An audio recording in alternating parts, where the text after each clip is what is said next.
Despite the controversy surrounding the Chisumbanje project and the gross irregularities in its commissioning, the venture offers key lessons for application.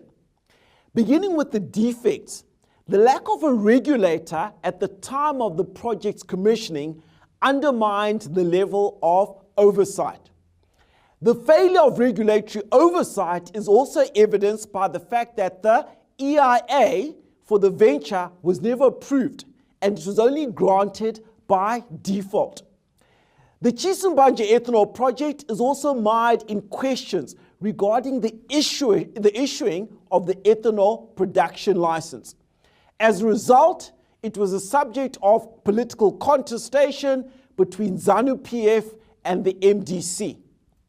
Now, the political nature of the project, including an overtly politically inclined principal sponsor, has made the project more driven and dependent upon the country's fluid political environment as opposed to a fundamental commercial and economic case.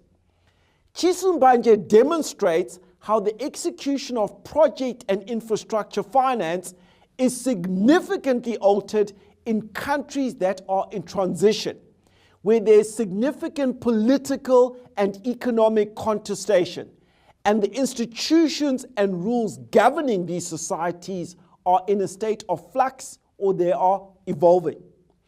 This may result in regulatory circumvention.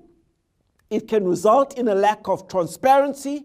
It can result in the collusion of state players in compromising the interests of local communities. Due to the tariff paid to green fuel and mandatory blending requirements, public opposition to the initiative remains elevated. This is also fueled by the fact that on an individual basis, the public would, as of January 2015, be paying significantly less for imported unblended petrol.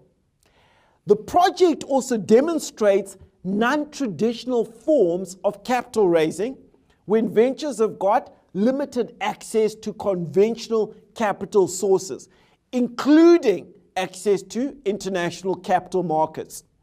The most significant capital contribution to Chisumbanje in terms of value and utility is undoubtedly the land leased by ARDA for the development of the sugarcane plantations and to secure the plant feedstock.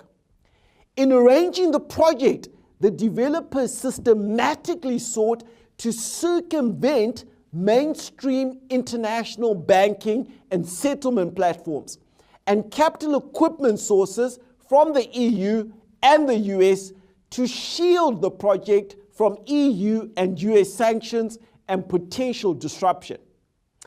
The final lesson relates to the setting of a floor of 75 US cents for each liter of ethanol. Now, whilst the merits, the amounts, and the processes followed in arriving at this decision may be questionable, this intervention provided a fundamental economic platform from which the project could actually proceed.